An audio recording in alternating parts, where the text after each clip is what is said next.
Hello students. आज हम लोग कवर करने वाले हैं कंपनी फॉर्म्स ऑफ बिजनेसेस।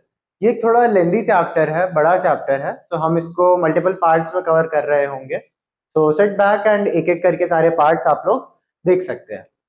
इसमें स्टार्ट हम लोग कर रहे होंगे, या फिर आपको बोले तो चैप्टर स्टार्ट होता है जॉइंट स्टॉक कंपनी से। तो जॉइंट स्टॉक कंपनी को समझने के लिए आप ऐसे समझिए, कोई भी एक एंटिटी है, एक लीगल एंटिटी है जो एक ग्रुप ऑफ इंडिविजुअल्स फॉर्म करते हैं। जैसे मेरे कुछ फ्रेंड्स के ग्रुप है, हमने साथ में मिलके सोचा कि आज से हम लोग एक कंपनी फॉर्म करेंगे, आज से हम लोग एक लीगल एंटिटी फॉर्म करेंगे। So that is our joint stock company. साथ में ये लोग अपना कैपिटल भी लगाते हैं, टाइम भी लगाते हैं, as well as share of profit and losses भी बेयर करते हैं। तो basically they are partners, we can say they are partners. हम लोग स्टार्ट करते हैं उनके की फीचर्स से। तो अगर जॉइंट स्टॉक कंपनी आपको पता करना हो कि ये कंपनी जॉइंट स्टॉक कंपनी है या फिर कोई और टाइप ऑफ कंपनी है, तो हम लोग उसके की फीचर्स सबसे पहले देखते हैं कि वो कंपनी का स्ट्रक्चर कैसा है, वो दिखती कैसी है। बेसिकली हम लोग शुरुआत करेंगे कि एक तो सबसे पहले उसकी एक सेपरेट लीगल आइडेंटिटी होनी चाहिए। लेट्स से हम लोग शर्ट्स के ही वापस टॉपिक पे आ जाते हैं। एंड हम लोग शर्ट्स के हिसाब से हम लेट्स से मान लेते हैं रामू शर्ट्स करके एक मेरा बिजनेस है। तो रामू शर्ट्स करके मेरा एक बिजनेस है। अब रामू शर्ट्स के अंदर क्या रामू शर्ट्स एक लीगल आइडेंटिटी है, या फिर ये एक मेरी कंपनी ही है खाली बस, ऐसा हो जाए, या फिर ये एक सेपरेट लीगल एंटिटी बन जाए या फिर आइडेंटिटी बन जाए। तो सबसे पहली चीज होनी चाहिए कि एक सेपरेट लीगल एंटिटी होनी चाहिए। दूसरी चीज, इसकी लिमिटेड लायबिलिटी होनी चाहिए। मतलब मैंने एक बिल्डिंग खरीदी इसके नाम पर जो रामू शर्ट्स ओन करता है। बेसिकली वो एक बिल्डिंग उसकी एसेट हो गया।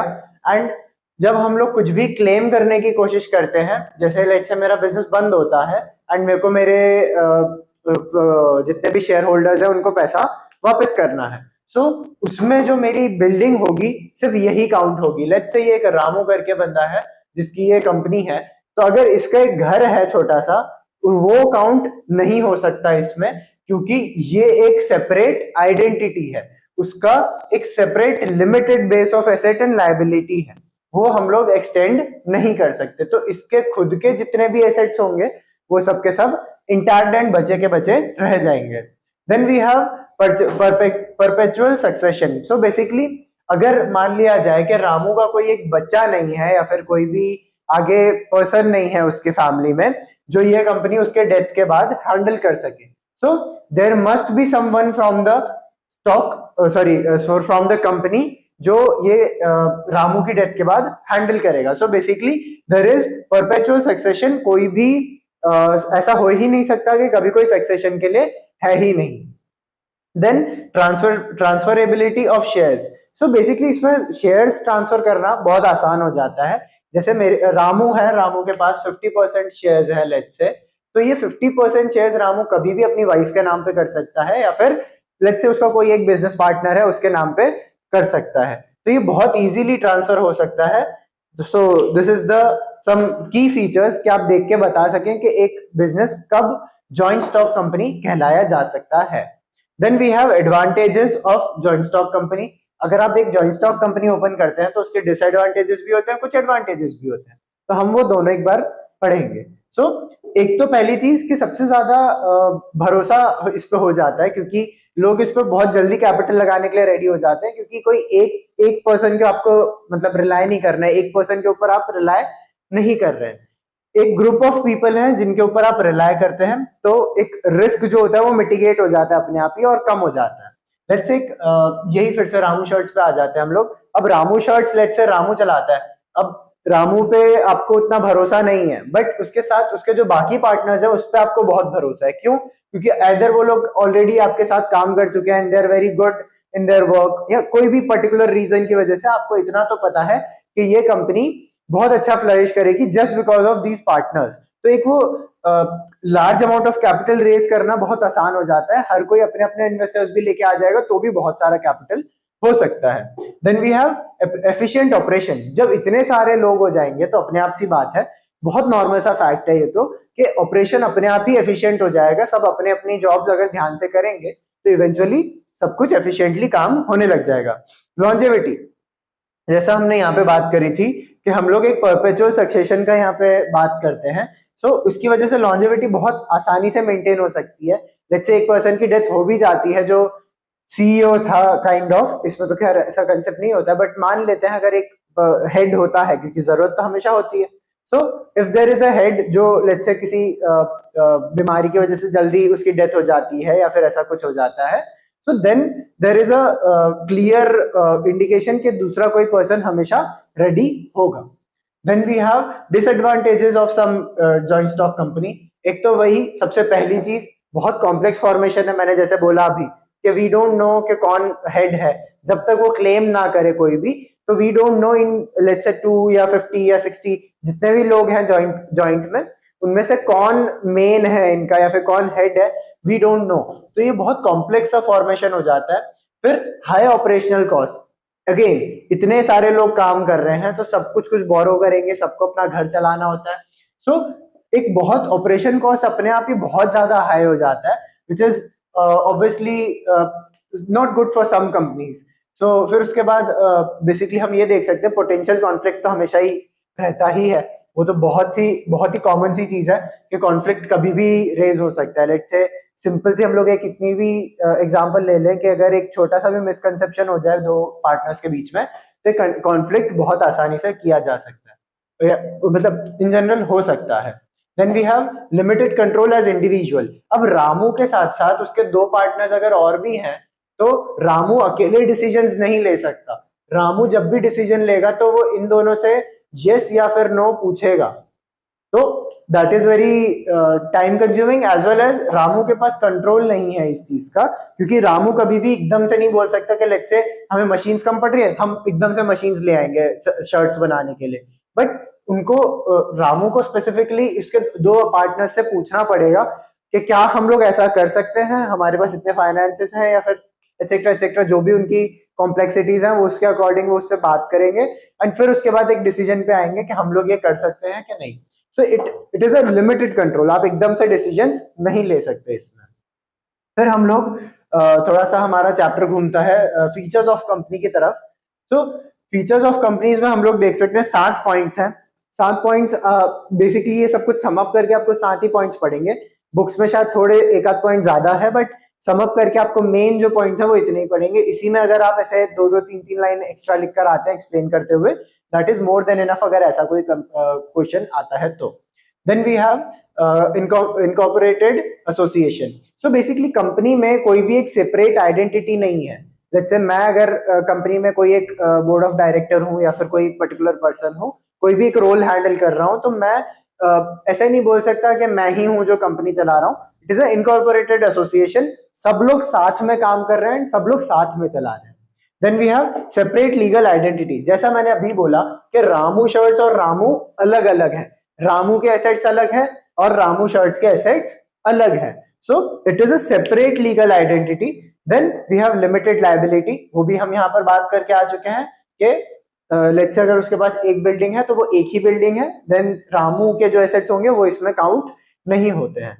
Then we have perpetual succession, same as this, जो हमने पहले ही बोला कि कोई भी एकदम से अगर डेथ हो जाती है या गिव अप करता है अपनी पोजीशन, तो there is always a backup option या फिर दूसरा कोई उनके पास ऑप्शन होता ही है। Then we have wide spread membership. So बहुत सारे मेंबर्स होते हैं, हम लोग ऐसे मतलब शुरुआत सिर्फ 2 से हो सकती है, बट इवेंचुअली वो स्प्रेड ही होता जाता है, बहुत सारे लोग उसमें ज्वाइंट हो जाते हैं, so that's why it is joint stock company. So इसमें वाइड स्प्रेड मेंबरशिप का एक पॉइंट बन जाता है। Then we have professional management. So जब इतने सारे लोग हैं then we obviously need management. Management के बगैर कॉन्फ्लिक्ट्स होना, ये सब होना बहुत इजी है कि बहुत इजीली कभी भी कॉन्फ्लिक्ट रेज हो सकता है, शायद किसी को कोई बात अच्छी नहीं लग सकती है, तो बहुत सारी चीजें होती है, तो एक प्रोफेशनल मैनेजमेंट की हमें जरूरत पड़ती है। एंड फिर रेगुलेटरी कंप्लायंस, जो हमने डायरेक्टिंग में पढ़ा ही था। सो हमें एक बेसिकली रेगुलेटर चाहिए होता है कि सब कुछ ढंग से चलता रहे, सब कुछ अच्छे से होता रहे, कहीं पे कोई काम अटके नहीं, किसी के साथ कोई अनफेयर चीज ना हो। तो ये सारी चीजें बहुत इंपॉर्टेंट हो जाती हैं जब एक बहुत बड़ी कंपनी चल रही होती है। Then we have types of companies. अभी ये सिर्फ हम ब्रीफ में पढ़ेंगे, फिर इसको इन डेप्थ आगे हम पढ़ेंगे। So private limited companies are those companies जिसमें कोई एक प्राइवेट इंडिविजुअल ओन कर रहा है कंपनी को। लेट्स अगर यहाँ पे ही हम देखें तो रामू शर्ट्स अगर सिर्फ रामू ओन कर रहा होता तो it is a private limited company. Then we have a public limited company जिसमें हमने जो इन जनरल जब पब्लिक, रामू ने बोला कि आज से मेरे को एक बहुत बड़ा ऑर्डर आ गया है जिसमें मुझे ना 1 लाख शर्ट्स बनानी है मान लो, तो वो इतना बड़ा जब उसके पास शर्ट्स का ऑर्डर आ गया तो उसने बोला कि मेरे पास तो पैसे हैं ही नहीं, तो मैं पब्लिक से पैसे मांगना शुरू करूंगा in terms of my equity या फिर मेरे इन टर्म्स ऑफ हिस्सेदारी इन माय बिजनेस, कि आप मेरे बिजनेस का छोटा सा पार्ट ले लो और हम मेरे को जो भी प्रॉफिट आएगा मैं इसमें से दे दूंगा आपको। एंड बेसिकली आप अभी थोड़े टाइम के लिए मेरे को मैन्युफैक्चरिंग के लिए पैसे काइंड ऑफ उधार तो नहीं बोल सकते, आप मेरे कुछ पार्ट ऑफ कंपनी खरीद लो। Then we have 1 person company, जो मैंने बोला अगर सिर्फ रामू ओन कर रहा होता तो फिर ये कंपनी 1 पर्सन कंपनी हो जाती। अब प्राइवेट में कैसा सीन होता है ना कि रामू के साथ अगर और भी कोई पर्सन हो तो that is also private company until and unless कभी उनसे पब्लिक ऑफरिंग नहीं मांगी हो, तो it is a private owned company. हम लोग बोल सकते हैं कि 1 पर्सन कंपनी मतलब जिसमें एक ही आदमी हो, और प्राइवेटली मतलब जिसमें कभी भी पब्लिक ऑफरिंग्स ना मांगी गई हो। Then we have small companies. Small companies का स्केल होता है, वो स्केल हम आगे जाके बहुत इन डेप्थ में पढ़ेंगे, बस अभी के लिए आप इतना समझ लीजिए कि स्मॉल कंपनीज मतलब जो अपने बहुत छोटे मैन्युफैक्चरिंग लेवल पे होती हैं and limited amount of man power होती है उनके पास। Then we have government companies. Government companies very obvious, कोई भी गवर्नमेंट जो कंपनीज ओन कर रही है that is known as government companies. इसका बहुत इजी एग्जांपल है हमारा railways, so it is a government company. Then we have foreign companies, basically हमारे ओरिजिन से ओरिजिनेट हुई कंपनी नहीं होती है, कोई बाहर से कंपनी आकर हमको प्रोडक्ट सेल कर रही है, हमने ग्लोबलाइजेशन में पढ़ा ही था। So this is the foreign company. फिर उसके बाद हमारा चैप्टर वापस आता है थोड़ा बहुत जॉइंट स्टॉक कंपनी के पास। जॉइंट स्टॉक कंपनी में अब हम लोग बात करते हैं मेरिट्स, लिमिटेशंस एंड ये तो स्टेबल इटले मेजरली बेसिकली ये वो है कि सूटेबिलिटी है। सो सूटेबिलिटी हम आगे डिस्कस करते हैं, सूटेबिलिटी क्या है। फिलहाल हम लोग बात करते हैं मेरिट्स की। सो मेरिट्स में हम लोग देख सकते हैं कि large scale large resources, basically हम मेरिट्स में ये समझ सकते हैं कि जब आप इतनी बड़ी कंपनी ओपन करते हैं तो यू हैव मल्टीपल रिसोर्सेज, हर तरीके के रिसोर्सेज की हम बात कर लें, either it is man power, either it is economic power, सारी चीजें लार्ज रिसोर्स में हमारे लार्ज स्केल पे हमारे पास अवेलेबल हो जाती है। So it is a large resource base होता है कंपनी का। Then we have limited liability. Limited liability का फायदा ये हो जाता है आपको कि लेट्स से आपकी कल कंपनी बहुत ज्यादा लॉस में आ गई, आपका सब कुछ ही खराब हो गया, लेट्स से आपका बहुत सारा प्रोडक्शन जल गया या फिर कुछ फ्लड आ गया तो फिर खराब हो गया। सो बहुत सिंपल सी बात यह है कि जैसे रामू शर्ट्स है तो रामू शर्ट्स की लायबिलिटी सिर्फ उसकी बिल्डिंग तक ही है, उसकी लायबिलिटी में रामू के एसेट्स नहीं आते हैं। So it is very easy to justify कि ये जो कंपनी पर्टिकुलर चीजें ओन कर रही है बस यही है इसके पास, बाकी कुछ इसके ओनर्स का वो नहीं ले सकते। फिर उसके बाद हमारे पास आ जाता है कंटिन्यूटी ऑफ एग्जिस्टेंस। जैसा हमने इधर बात करी थी परपेचुअल सक्सेशन में, कोई ना कोई हमेशा रेडी ही होता है आपका बिजनेस टेक ओवर करने के लिए या फिर आपने आगे बढ़ाने के लिए। Then we have benefits in large scale operations. अब मैंने जैसे बताया कि आपके पास बहुत सारे रिसोर्सेज हैं, तो either it be a man power thing और either it be a money power thing, आप सब कुछ हैंडल कर सकते हैं क्योंकि आपके पास सब कुछ मतलब एविडेंस में है, आपके पास बहुत सारे रिसोर्सेज हैं, तो कोई कितना भी बड़ा ऑपरेशन आ जाए तो आपको प्रॉब्लम नहीं होगा जैसा एक सोल प्रोपराइटर को होता है, जिसमें लेट्स से मैंने अभी बताया था आपको पब्लिक लिमिटेड कंपनीज में कि रामू के पास 1 लाख शर्ट्स का ऑफर आ गया और अगर वो अकेला है तो उसके पास इतना पैसा है ही नहीं कि वो 1 लाख शर्ट्स प्रोड्यूस कर सके। On the other hand joint stock company में अगर आ गया तो रामू के साथ उसके जो 2 इंडिविजुअल पार्टनर्स हैं वो पार्टनर्स भी थोड़ा थोड़ा इन्वेस्ट करेंगे, तो maybe it is possible कि वो 1 लाख शर्ट्स क्रिएट मतलब मैन्युफैक्चर कर पाए। Then we have liquidity. So liquidity का सीन ऐसा रहता है कि आपके पास हमेशा लिक्विड चीजें अवेलेबल रहती है। लिक्विड से मेरा मतलब हो जाता है कि आपको एकदम से लेट्स से आपके कंपनी की वैल्यू तो बहुत ज्यादा है, करोड़ों में है, लेट्स से आपके कंपनी की वैल्यू तो बहुत ज्यादा है, 200 करोड़ समथिंग कुछ है, बट आपके पास कैश में वो सारी चीजें अवेलेबल नहीं है, आपके पास एसेट्स इतने सारे हैं बट आपके पास कैश में वो सारी चीजें अवेलेबल ही नहीं है। लेट्स से आपके पास आप बिल्डिंग ओन करते हैं, दैट वो बहुत महंगी है, लेट्स से 200 करोड़ की बिल्डिंग है वो आपकी। तो अब वो 200 करोड़ की बिल्डिंग तो है आपके पास, बट आप 1 लाख शर्ट ही प्रोड्यूस नहीं कर सकते। क्यों? क्योंकि आपके पास लिक्विड ही नहीं है, कैश ही नहीं है, ना कि आपके पास एकदम से कन्वर्ट होने वाला कोई एसेट है जो एकदम से आपको कैश ला के दे दे। So it is very easy in this joint stock company कुछ चीजों को लिक्विड में रखना।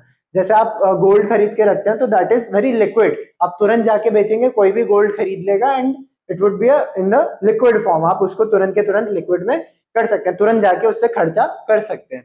But on the other hand अब बिल्डिंग बेचने की बात आ जाए तो बिल्डिंग तो एकदम से बिकती ही नहीं है, बिल्डिंग बेचने में आपको 1 महीना लग जाएगा और आपको तो शायद एक दो हफ्ते में तो 1 लाख शर्ट्स का ऑर्डर बनाना है। So it is very easy in joint stock companies to keep your money liquidated. तो फिर उसके बाद हम लोग बात कर सकते हैं प्रोफेशनल मैनेजमेंट की। प्रोफेशनल मैनेजमेंट हमने यहाँ पर ही डिस्कस किया था, जिसमें हम लोग देख रहे थे कि जब इतने सारे लोग होते हैं तो हमें प्रोफेशनल मैनेजमेंट की जरूरत पड़ती है, और कहीं ना कहीं ये हमारा बेनिफिट भी इसी से आ जाता है, क्योंकि हमको कभी भी अलग से जाके सोचना ही नहीं पड़ता कि अरे हमको मैनेजमेंट अच्छा करना पड़ेगा क्योंकि हमारी कंपनी अब बड़ी हो रही है। नहीं, हमने स्टार्टिंग से ही मैनेजमेंट बहुत अच्छा रखा है, तो इवेंचुअली हमारा सब कुछ ही अच्छा रहता है। Then we have research and development. As obvious हमारे पास बहुत सारा रिसोर्सेज है, हम लोग एक रिसर्च एंड डेवलपमेंट अलग से कंटिन्यूसली चालू रख सकते हैं।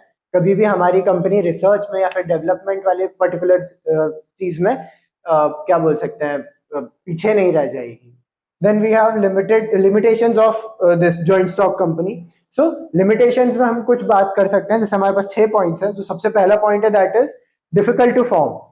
अब आप सॉरी सो अब आप लेट्स से एक कंपनी फॉर्म करते हैं, let's say Ramu shirts, let's again get here. So Ramu shirts आप बात कर रहे हैं, तो अगर अकेले रामू को बनानी है तो कल से ही कंपनी खड़ी हो जाएगी, क्योंकि रामू को किसी से कुछ पूछना ही नहीं है। बट अगर रामू चाहता है कि मेरी एक जॉइंट स्टॉक कंपनी हो जिसमें मेरे 2 और मतलब मेरे फ्रेंड्स ज्वाइन हो जाए, तो it is a very long procedure जिसको बनाने में बहुत टाइम लगता है। क्योंकि पहले तो इन दोनों को अग्री करवाना कि आप अपना सब कुछ मनी टाइम वगैरह सब कुछ इन्वेस्ट करो मेरे आइडिया में, पर्टिकुलरली रामू के आइडिया में। So it is very difficult to like make them understand के कैसा होगा। देन उसके बाद बहुत सारे लीगल कॉम्प्लिकेशंस होते हैं, तो वो सबसे डील करना, तो it is very difficult to form. फिर उसके बाद हम लोग देख सकते हैं कंट्रोल्ड बाय ग्रुप। तो एक सेंस ऑफ कंट्रोलेबिलिटी जो होती है, जो इधर हमने बात करी थी, सेपरेट नहीं, हमने इधर बात करी थी कहीं पे तो कि हम एक पर्टिकुलर हमारे पास कंट्रोल नहीं रहता है, हमारा कंट्रोल चला जाता है बहुत ज्यादा। तो वो कंट्रोल जब चला जाता है तो that is a form of very weird perspective, क्योंकि kind of it is very positive also, kind of it is very negative also. आपको काफी सारे प्रोसेसेस में डिले हो जाएगा। लेट्स से अब आपको रात में एक बहुत अच्छा आइडिया आ गया, बट आप उसको एग्जीक्यूट ही नहीं कर सकते कल सुबह जाके, क्योंकि आपको सबसे पहले बात करनी पड़ेगी, सब लोग को अग्री करना पड़ेगा, फिर उसके बाद वो कहीं एक्शन में कन्वर्ट हो पाएगा। तो ये एक काइंड ऑफ लिमिटेशन भी हो जाता है। Then we have excessive government control. तो मैंने जैसे ही बोला इधर कि बहुत सारे लीगल कॉम्प्लिकेशंस होते हैं। जॉइंट स्टॉक कंपनी फॉर्म करना एक बहुत ऐसा नहीं हलवा पूड़ी वाला काम नहीं है। So it is very difficult to form. आपको सब कुछ सारी चीजें अलाइन करनी पड़ती हैं, सारे लोगों को एक ही समय पे एक ही जगह पे लेके आना पड़ता है। So it is a time taking procedure. Then delay in decision making, जैसे मैंने ऊपर बोला कंट्रोल बाय ग्रुप में कि डिसीजन मेकिंग में बहुत डिले हो जाता है, बहुत टाइम लग जाता है एक छोटी से छोटी चीज पास करवाने में, क्योंकि इतने सारे लोगों को हमको अग्री करवाना पड़ता है। Then we have lack of secrecy. So अब इतने सारे लोग हैं तो आप किसको क्या चीज बताओगे, किस पे क्या ट्रस्ट करोगे कि ये मेरी बात रिवील करेगा कि नहीं करेगा। सो it is a very dicey game कि आप किसको क्या बताओ। सो इट इज अ बेसिकली होती ही नहीं है, सीक्रेसी तो बहुत ही कम हो जाती है, क्योंकि इतने सारे लोगों के बीच में आपका सीक्रेट डिवाइड हो रहा है। तो वो अगर लेट्स से अगर कोई एक अपना बंदा जाके अपनी वाइफ को भी बता देता है ना, तो फिर सब कुछ चला ही गया, फिर तो आंटियों में बात फैल जाएगी। So it is a very dicey game. Then we have social abuses. तो सोशल अब्यूजेस से आप इतना समझ लीजिए अभी के लिए तो कि कोई भी कंपनी को सोशली एकदम से डिमोरलाइज करना बहुत आसान होता है। कि लेट्स से अब आपकी एक शर्ट बनाई आपने, वो शर्ट में लेट्स से कॉलर का थोड़ा सा शेप खराब था, तो it is very easy to demoralise या फिर दबाना रामू शर्ट्स को कि आपने तो ये खराब बना दिया। सो सोशल अब्यूजेस बहुत आसान हो जाते हैं क्योंकि इतने सारे लोग हैं, कोई भी जाके कुछ भी अगर गलती से भी किसी से कुछ निकल गया मुंह से कि हमने तो ऐसा किया था, तो it is very easy to target कि आप किसी को भी कुछ भी बोल सकते हो। Then we have suitability of joint stock company. अब सूटेबिलिटी से मतलब क्या होता है? तो सूटेबिलिटी आप बस ऐसे समझिए कि मैं कल को एक कंपनी शुरू करना चाहता हूँ, तो मैं कैसे कंपनी, कौन सी कंपनी शुरू करूँ? I have sole proprietorship, I have public companies, I have private companies, मेरे पास बहुत सारी चीजें, राइट? तो सॉरी, तो मैं कौन सी कंपनी शुरू करूं, मैं कैसी कंपनी शुरू करूं जिससे मेरे को सबसे ज्यादा ग्रोथ मिले, मेरी कंपनी को सबसे ज्यादा ग्रोथ मिले एंड वो लॉन्ग टर्म चल सके। तो उसके लिए हमें समझना पड़ेगा कि कुछ 6 पेरीमीटर्स होते हैं जिसके बाद मैं डिसाइड कर सकता हूं कि ठीक है, मेरा जो भी कंपनी होगी दैट इज ओके, मतलब सही चलेगी वो। सबसे पहली चीज जो मुझे देखनी होगी that is large volume business होना चाहिए मेरे पास। अगर ऐसे छोटा सा कोई बिजनेस है कि मैं तो यार एक कोई बहुत छोटी सी चीज प्रोड्यूस करता हूँ, लेट्स एक पेन प्रोड्यूस करता हूँ, मेरा प्रोडक्शन ही 100 पेन्स का है, अब मैं उसमें जॉइंट स्टॉक में कंपनी बना देता हूँ एंड मैं पांच तो मेरे वही आ जाते हैं और फिर उसके बाद एम्प्लॉयज आ जाते हैं। अब मेरे को एक दिन के 100 पेन्स बनाने, अगर एक पर्सन 20 पेन्स भी बनाता है एक दिन का, तो 5 ही जन हमारे तो इतना काम कर लेंगे कि इनफ हो जाएगा। बट वो लोग सैलरीज लेंगे एक, मतलब ऐसे उसके टाइप की कि भाई मैं तो को फाउंडर या फिर मैं तो एक मतलब पार्टनर हूँ बिजनेस का। तो वो बहुत वियर्ड सी चीज हो जाएगी क्योंकि आप इतने सारे लोगों को एकदम से फिर पैसे दे ही नहीं सकते। तो एक तो लार्ज वॉल्यूम बिजनेस होना चाहिए कि ठीक है आप बहुत अच्छे हाई स्केल पे प्रोड्यूस कर रहे हो। दूसरा, वाइड स्प्रेड ऑपरेशन होना चाहिए। अब जैसे मैंने बोला पेन का, अब पेन का तो कुछ प्रोडक्शन ही नहीं है, आपको रिफिल बनानी है, बॉडी बनानी है, मतलब नथिंग टू डीमीन, बट आप ऐसे देखिए ना, वॉल्यूम में देखिए कि आपको पेन बनानी है, रिफिल बनानी है, आपको एक बॉडी बनानी है, कैप्स बनाने हैं, दैट्स ऑल। तो it is not a wide scale operation. On the other hand अगर हम शर्ट्स पे वापस आ जाए तो you have to stitch collars, you have to stitch this sleeves, आपको बहुत सारी चीजें करनी होती है। तो फिर एक वो लार्ज वाइड स्प्रेड ऑपरेशन हो जाता है जो इजीली, मतलब ऐसे कोई भी नहीं कर सकता, आपको बहुत सोच समझ के मतलब सारे स्किल्ड लेबर्स को हर तरीके से असाइन करना पड़ता है। Then we have high risk involvement. So जब लेट्स से कोई ऐसा बिजनेस है जो बहुत ज्यादा रिस्क वाला है, जैसे मुझे हमेशा से ऐसा लगता है कि जो लोग फायर क्रैकर्स बनाते हैं, पटाखे बनाते हैं, उनका कितना रिस्की बिजनेस होता है। मतलब आप इतना सारा प्रोड्यूस करो और गलती से भी अगर एक माचिस भी जल गई तो आपका पूरा गोडाउन खत्म, तो हैप्पी दिवाली आपकी सबकी वहीं पे हो जाती है। सो इट इज वेरी मतलब हाई रिस्क वाला बिजनेस है, तो कोई भी पर्सन अकेला इतना सारा इन्वेस्ट करना नहीं चाहेगा उसमें। आप 5 लोग मिलके अगर इतने सारे, लेट्स से अगर आपने 5 लोग ने 1 लाख का इन्वेस्टमेंट करना है, तो 20-20 हजार सब लोग इन्वेस्ट करेंगे, तो सबके लिए इट इज मिनिमल इन्वेस्टमेंट। अगर हम स्केल की बात करेंगे तो मिनिमल हो जाता है 20,000 में आप इतना सारा पटाखे प्रोड्यूस कर रहे हैं कि आपका गोडाउन पड़ जाएगा। सो it is a minimum risk. On the other hand risk divide हो जाता है तो वैसे ही कम हो जाता है। तो अगर बहुत हाई रिस्क वाला बिजनेस है तो आपको जॉइंट स्टॉक कंपनी एक बार ट्राई करना चाहिए। Then we have need for huge financial resource. अब मैंने जैसे बोला कि अब एकदम से अगर आपको 1 लाख के बजाय आप मान लीजिए अब ये होगा आपका 1 करोड़ या फिर 10 करोड़। सो अब आपको हर एक, अब आप 5, अगर 10 करोड़ का लेट्स से आपको नीड है, तो अब आप 5 इंडिविजुअल्स को लेकर आएंगे तो यू नीड 2 करोड़ पर हेड। तो 2 करोड़ मजाक की बात तो है नहीं, बहुत सारा कैपिटल होता है। तो आपको और लोग लाने पड़ेंगे, 10 लोग लाने पड़ेंगे जो अपना पूरा पैसा भी इन्वेस्ट करने के लिए तैयार हो एंड टाइम भी इन्वेस्ट करने के लिए तैयार हो। तो it is that kind of point.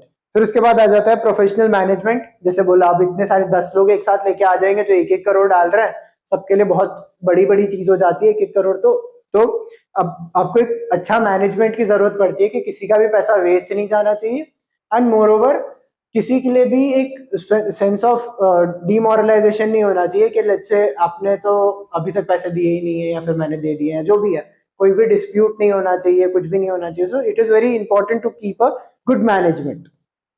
Then we have large manpower. अब मैंने बोला जैसे कि 10 लोग हैं, सब लोग को शर्ट स्टिच करना आता है, तो हम लोग अपने आप ही शर्ट्स इनिशियल लेवल पे शुरुआत कर सकते हैं प्रोडक्शन की। So this was our lecture, first lecture of company forms of business. इसके बाद हम लोग नेक्स्ट लेक्चर में आगे की चीजें कंटिन्यू करेंगे। Thank you.